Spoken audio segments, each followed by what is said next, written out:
Bonjour à tous et bienvenue dans ce nouvel épisode de votre émission Let's Focus On, celle qui vous dresse des portraits de personnalités issues du continent africain et de sa diaspora.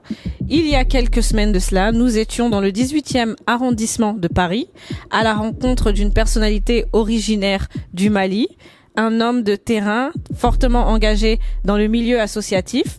Il est le fondateur de l'association Esprit d'Ébène. Il est également le maire adjoint du 18e arrondissement de Paris. Sans plus tarder, let's focus on Mams Yafa. C'est parti.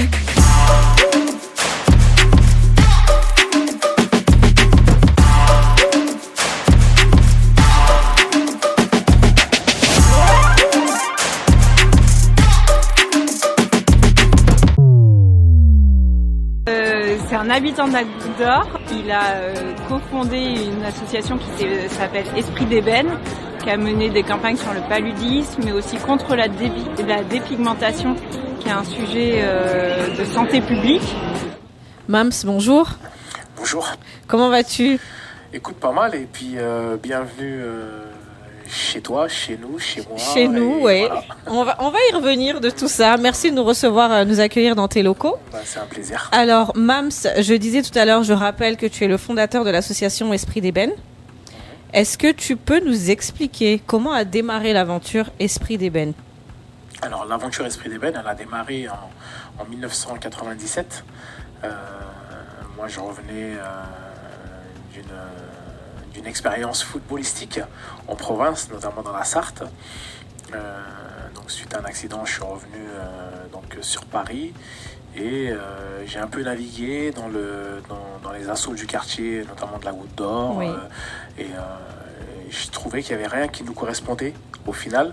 Et je me suis dit, mais pourquoi finalement est-ce que ce sont les autres qui fassent les choses pour nous? Pourquoi on ne les ferait pas nous-mêmes? Et du coup, j'ai décidé, avec l'aide de pas mal d'amis, de gens qui m'accompagnaient à ce moment-là, de créer l'association Esprit d'Ébène, dont le but était de créer du lien donc, entre les jeunes de quartier, les pouvoirs publics et les entreprises. Parce que je pensais que les entreprises avaient un rôle sociétal à jouer. D'ailleurs, on le voit aujourd'hui, 22 années après, qu'on ne peut rien faire sans justement les entreprises. Donc on avait pris un peu d'avance. Voilà. D'accord. Qu'est-ce que ça symbolise, Esprit d'Ébène ? Esprit d'Ébène, c'est la noblesse, c'est notre identité également. C'est avoir une attitude, c'est avoir une manière de penser. Oui. Et c'est de positiver. L'ébène, c'est le bois d'ébène, qui est un bois noble, qui est un bois riche, qui est un bois, solide, qui fait partie des bois les plus importants, ou en tout cas sur le marché. Aujourd'hui, le bois d'ébène a une valeur inestimable. Oui. On s'en sert pour des œuvres d'art, on peut s'en servir pour de bâtis également. Et voilà, et je voulais évoquer cette noblesse du bois d'ébène. J'ai entendu dire donc symbole de courage, force et d'agilité, paraît-il. Tout à fait. Oui. D'accord. Tu as parlé de jeunesse. Aujourd'hui, on peut voir à quel point ton engagement, en fait, face à cette jeunesse. Pourquoi est-ce important, en fait, pour toi d'intervenir auprès de la jeunesse ? Pour moi, la jeunesse, c'est la clé de voûte de la société. Une société sans jeunesse, c'est une société qui ne marche pas, qui n'existe pas. La jeunesse, c'est la créativité. La jeunesse, c'est l'avenir. Oui. Et la jeunesse, ce sont des engagements, ce sont des changements, etc., etc. On pourrait donner tellement d'adjectifs, tellement de qualificatifs à la jeunesse qu'on pourrait y passer des heures. Et l'avenir de demain. Et effectivement, l'avenir de demain. Et pour moi, la jeunesse, justement, de travailler autour de la jeunesse, de travailler sur la formation de la jeunesse, d'accompagner la jeunesse sur pas mal d'activités, faire en sorte que cette jeunesse, elle soit mieux outillée pour affronter l'avenir. Oui. C'est ça notre leitmotiv. Notre but, c'est de faire en sorte que on ait un espèce de laboratoire. Les jeunes ils rentrent bruts de décoffrage et ils y sortent avec une ambition, avec une envie.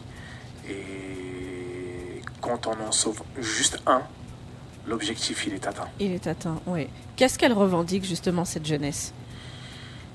Alors je dis toujours, dans la jeunesse, il y a des jeunesses. Oui, Ça dépend de quelle jeunesse tu parles et où on se situe.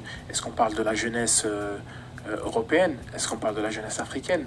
Est-ce qu'on parle de la jeunesse afro-européenne? ouais. Est-ce qu'on parle de la Afropéenne, jeunesse, je dirais aussi. voilà. Ouais. Est-ce qu'on parle de la jeunesse de quartier, etc. Donc qui elle n'a pas les mêmes idéaux, les mêmes ambitions, parce que elle traite que de la problématique de son quartier, de sa vie au quotidien. Oui, Et là tu me parles effectivement avec la précision de la jeunesse afro-européenne. La jeunesse afro-européenne, c'est la jeunesse qui crée des ponts entre l'Europe et l'Afrique, et en particulier la France et l'Afrique.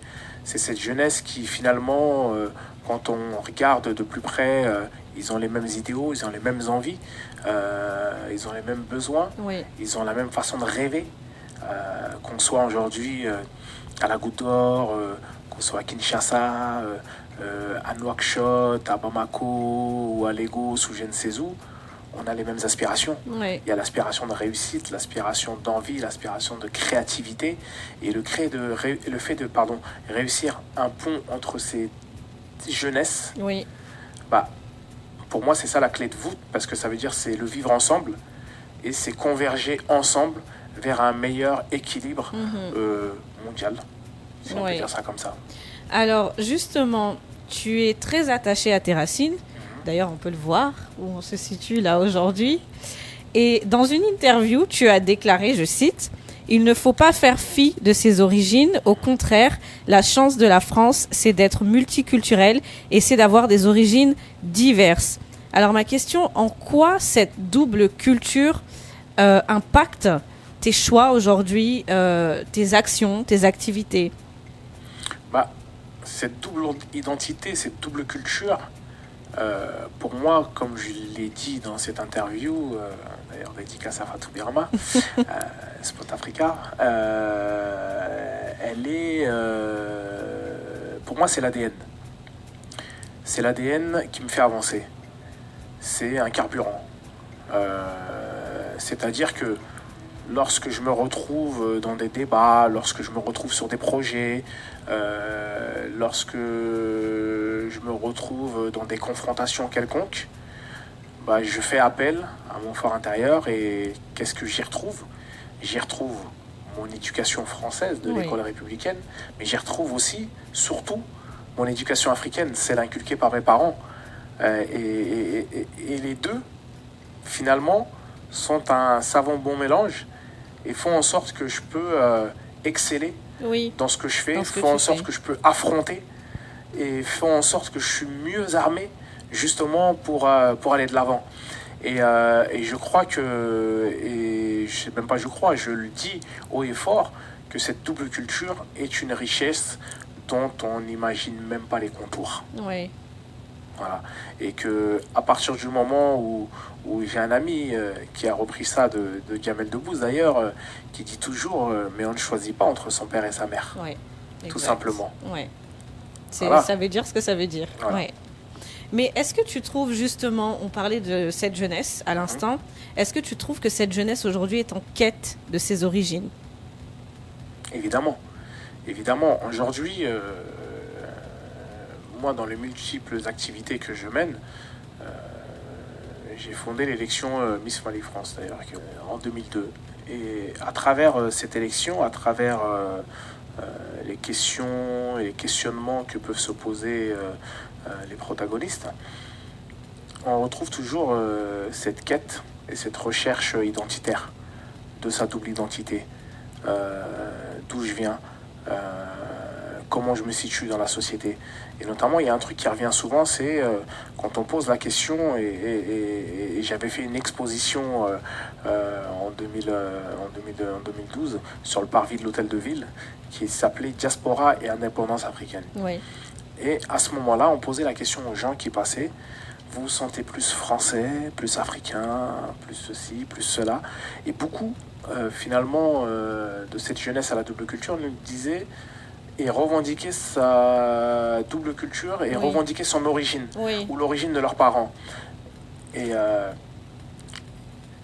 moi, comme je savais qu'ils revendiquaient une origine mais qui n'était pas forcément ancrée en eux, et je leur disais souvent, mais qu'est-ce que tu connais toi du Mali, qu'est-ce que tu connais du Togo, qu'est-ce que tu connais du Congo, etc., etc. C'est-à-dire que tu revendiques, certes, peut-être tu parles la langue, ce qui n'est pas le cas de tout le monde, mais finalement, qu'est-ce que tu connais? Est-ce que tu connais l'histoire de ce pays? Est-ce que tu connais les coutumes de ce pays? Est-ce que tu connais les habitudes de ce pays, etc. Et on se rendait compte, finalement, qu'ils connaissaient très très peu de choses sur la revendication, sur le pays qu'ils pouvaient revendiquer. Et finalement, je leur disais, mais non, mais en fait, t'es français.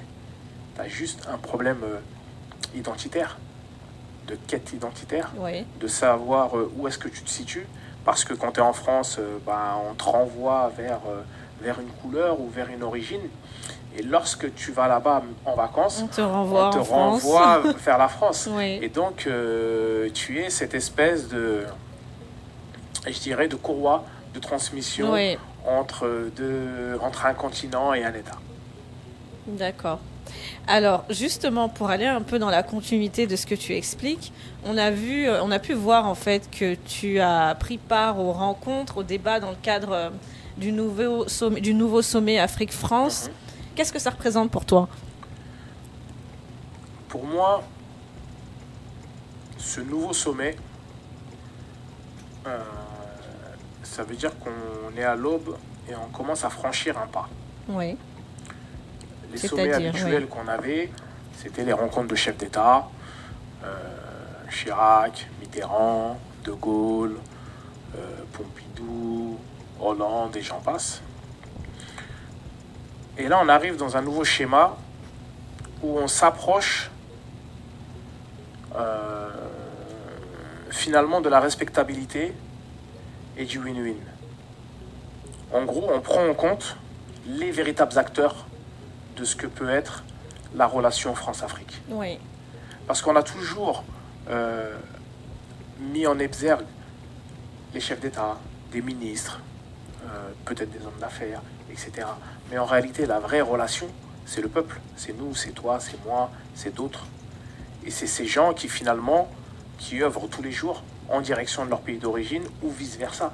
Ou ces migrants qui viennent en France par bateau, par le désert, par tout ce qu'on sait, etc.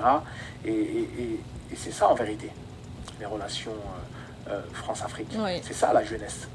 La jeunesse, c'est la mobilité, c'est la quête d'un avenir meilleur. Mais de nous bassiner dans l'ancien schéma France-Afrique classique, non, c'est plus du tout ça. C'est plus d'actualité. On n'est plus là-dedans. Et si on veut être compétitif, si on veut pouvoir garder ce lien, en l'occurrence qui est la francophonie, il faut être compétitif et il faut être dans le temps. Et le temps, c'est la jeunesse, c'est nous. C'est nous. Voilà, c'est nous. Et la relation bilatérale qui peut exister entre le continent et la France, sans nous, elle n'existe pas. Parce que nos parents, je prends pour l'Afrique de l'Ouest, que je connais assez bien, ils ont continué à mener des missions de service public en Afrique. Nos parents ont construit des dispensaires, ont construit des écoles, ont construit même parfois des routes, etc. etc. Et donc, c'est pas les gouvernements, c'est pas les États qui ont fait ça. C'était leur rôle, parce que ce sont des missions de service public. Mais ce sont nos parents qui l'ont fait, avec le dur labeur, en se levant tous les matins.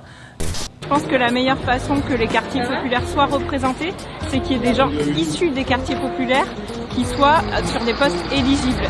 Et là, c'est vraiment le cas. MAMS est en place éligible, donc ça veut dire qu'il va pouvoir être élu, il va pouvoir agir pour les quartiers populaires. Et c'est aussi une façon de réfléchir à comment on fait en sorte que l'écologie politique, elle soit accessible à toutes et tous. Alors, MAMS, j'aimerais parler de ta double casquette. Tu as été nommé maire adjoint de la mairie du 18e. Est-ce que justement c'est une façon aussi de nous dire, de faire comprendre à cette nouvelle génération que nous sommes là, les voix de demain? Effectivement, pour moi, mon premier slogan de campagne, il y a quelques années en amont, ça a été la voix des sans-voix. D'ailleurs, ça m'a fait beaucoup rire parce que c'était un slogan qui avait été repris après dans la campagne par Chirac. Donc ça m'avait fait très rire. Mais non, c'est tout simplement de dire que aujourd'hui la France c'est qui? Aujourd'hui la France c'est un ensemble d'individus qui vient de partout et qui a un État-nation qui s'est construit. On va pas revenir sur l'histoire, les colonies, l'esclavage, tout ça, etc. Mais aujourd'hui, voilà, il y a cet État-nation dans lequel on a une multitude de couleurs, on a une multitude de nationalités qui composent ce qu'est l'État. Et il y a une question qui est au cœur, c'est la représentativité. Ouais. Et à un moment donné, quand on regardait au sein de la mairie du 18e ou d'autres mairies parisiennes ou d'autres mairies de banlieue, finalement, les habitants, les gens qui vivaient dans ces villes, n'étaient pas représentés ou n'avaient pas de représentation. Oui. Et attention, qu'on ne s'y trompe pas. Le discours, c'est pas de dire il faut mettre, et je vais parler cru, hein, qu'il faut mettre un arabe ou un noir parce que c'est un arabe ou un noir. Non, il faut avoir les compétences aussi. Oui. Il faut avoir les compétences, il faut pouvoir mener des politiques publiques, il faut pouvoir mener la mission qu'on t'a confiée, etc. Mais là où on te demandait d'attendre et d'être toujours sur le côté, tu dois prendre ta place. Oui. Et moi, je fais partie des gens qui disent la politique de la chaise vide, ça ne fonctionne pas et il faut y aller. Oui. Et c'est extrêmement important. C'est pour ça que moi, je me suis présenté, comme d'autres se sont présentés. Et c'est vrai que quand on regarde la dernière élection municipale ou régionale ou départementale, la représentativité a fait un bond. On n'est pas encore arrivé là où on devrait arriver, mais ça a fait un petit bond timide. Et c'est tout simplement de se dire, bah écoute, moi je suis un exemple, comme d'autres dans d'autres villes, et le but c'est que les petits frères, les petites sœurs, ceux qui suivent, prennent la place. Mais par contre, ne soient pas confrontés aux problématiques auxquelles nous on a été confrontés. Oui. C'est en fait, on est une ouvreuse, on est une voiture ouvreuse. On ouvre et on espère que tous les autres vont pouvoir s'engouffrer et sans les obstacles que nous avons vécus. Alors, je vais poser une question crue. Est-ce qu'il a été difficile pour toi d'arriver là où tu es aujourd'hui, compte tenu de ta double culture? Évidemment. Évidemment, ça ne sert à rien de se voiler la face. On est dans un quartier, la Goutte d'Or, le 18e arrondissement, Château-Rouge, Barbès, etc., où il y a une forte représentation de population immigrée qui vient d'Afrique, que ce soit Afrique du Nord, Oui. ou que ce soit de l'Afrique centrale, l'Afrique de l'Ouest, enfin l'Afrique dans son ensemble. Et moi, j'ai trouvé ça scandaleux qu'une mairie comme le 18e arrondissement n'ait pas, entre guillemets, des représentants Oui. de ces populations. Ou de ces communautés. Oui. Et on nous a toujours dit, enfin pas moi parce que j'ai pas été dans les appareils politiques, mais j'ai beaucoup d'amis qui sont dans les appareils politiques et j'ai toujours entendu oui, non mais attends, ton tour viendra. Attends, oui. Ou attends, tu sais, quand tu as des origines étrangères, qui plus est, quand tu as une certaine religion, c'est un peu plus compliqué, etc. C'est pas évident, les gens ne s'identifient pas forcément, mais ça c'est de notre faute. Parce qu'à partir du moment où nos jeunes, nos populations, nos gens ne votent pas, ou sont les derniers à voter, ça pose un problème majeur. Et donc finalement ça fait en sorte que on se retrouve pas dans l'échiquier politique, ou si on se retrouve dans des listes électorales pour servir de caution. Et moi je fais partie de cette génération qui a jamais voulu être caution. Et donc voilà. D'accord. Alors Mams, une cause qui te tient également particulièrement à cœur, la lutte contre le paludisme. Si je ne me trompe pas, corrige-moi si je me trompe, tu as lancé une campagne en 2006. Alors, j'ai mal appris ma leçon. 2006 Pourquoi est-ce que cette cause te tient particulièrement à cœur? La lutte contre le paludisme, moi je connaissais pas. Et c'est un fait marquant, notamment qui s'est passé dans ma famille, qui a fait en sorte que je m'y suis intéressé, parce qu'on a perdu une de nos sœurs suite à ce fléau. Deuxièmement, moi, allant beaucoup en Afrique également, je l'ai eu. Donc, je l'ai échappé belle. Oui. Et à partir de là, je me suis intéressé à ce fléau, à cette problématique, à cette maladie. Et de fil en aiguille, à cette époque-là, j'avais la chance de travailler avec la manageuse de Youssou N'Dour. Et je me suis rendu à Genève dans un débat à l'époque avec Kofi Annan, avec les gens du monde du paludisme, sur la question justement du palu. Et je les ai écoutés, j'ai participé au débat, j'ai participé au concert après, par la suite, au gala de charité et autres. Et le soir, il y avait une des représentantes justement et je lui disais, la manière dont vous vous adressez au public n'est pas la bonne. Moi, j'ai une proposition à vous faire. Parce que je trouve qu'à partir du moment où, pour parler à des enfants de moins de 5 ans ou à des jeunes, ou à des femmes enceintes, parce que ce sont elles d'abord la population cible qui meurt. Et à l'époque, quand moi j'ai commencé, c'était 2 millions de personnes. Et dans ces 2 millions de personnes, on avait plus de 70% en Afrique subsaharienne. Je leur ai dit, c'est pas le bon moyen. Je leur ai dit, mais quand un chef d'État ou un ministre de la Santé il fait un discours à la télé ou je ne sais quoi, est-ce que vous croyez que le jeune en face va l'écouter? Ils s'en contrefichent. Ça lui parle pas, ça le fait pas rêver, c'est peut-être les gens plus ou moins politisés qui vont écouter. Et je leur ai dit, il faut qu'on associe le monde du football à la lutte contre le paludisme. Et j'avais créé en 100 ans ce qu'on appelait Palu-Foot. Et Palu-Foot, je me rappelle, j'étais parti à la Coupe d'Afrique des Nations en 2006 en Égypte. Et là, j'avais rencontré les Drogba, Kolo Touré, Wilson Oruma, Faïd Nono, enfin toutes les stars qu'on pouvait trouver en Afrique et qui ont décidé de jouer le jeu. Et donc, j'ai fait des spots. Et ces spots ont tellement bien marché qu'ils ont été montrés par la suite à Addis Abeba pendant le sommet de l'Union africaine sur la santé. Qu'il y a eu un acte posé à ce moment-là et on a décidé de faire une grosse campagne. Alors j'étais un peu dépossédé du projet, c'est normal, hein, quand t'arrives, t'es un tout petit et t'arrives chez les gros.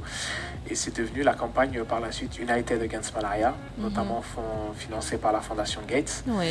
Et il y a eu un vrai partenariat après par la suite qui s'est fait avec la Confédération africaine de football. Et donc voilà, ça a été le point d'orgue jusqu'en 2010 à la Coupe du Monde en Afrique du Sud. Et j'ai mené pas mal d'opérations, j'ai fait un film documentaire, j'ai continué à faire des spots au Mali, en Angola, avec des joueurs de toute l'Afrique, du Congo. Un beau projet initié. Voilà, et au final, je suis très heureux, très content d'avoir vu finalement ce petit embryon qui est né ici, dans l'association, et qui est devenu un très très gros projet.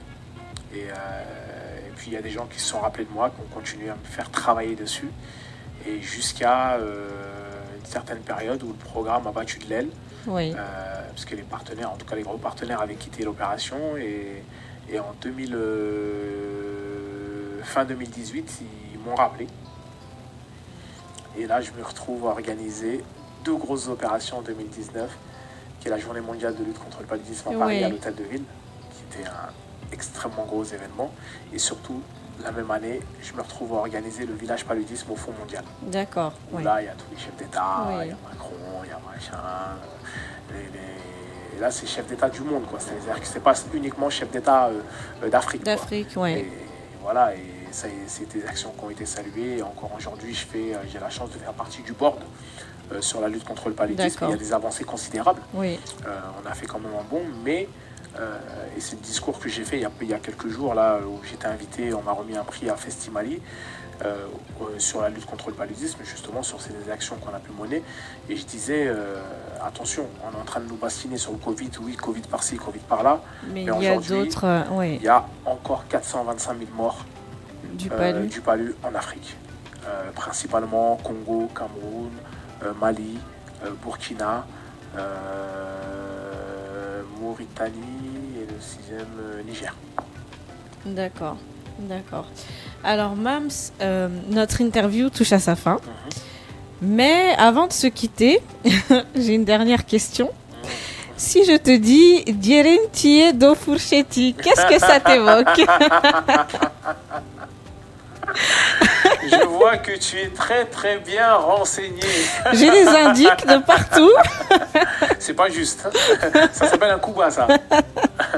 Alors, Dierentie et fourchette, ça veut dire la viande de mouton et la fourchette. En gros... Tu n'étais pas prêt à ma question. En gros, quand j'étais en maternelle, l'école maternelle qui est juste à côté, là, mes parents, quand je rentrais, ils me disaient qu'est-ce que tu as appris à l'école? Et moi, je leur disais Dierentie et fourchette.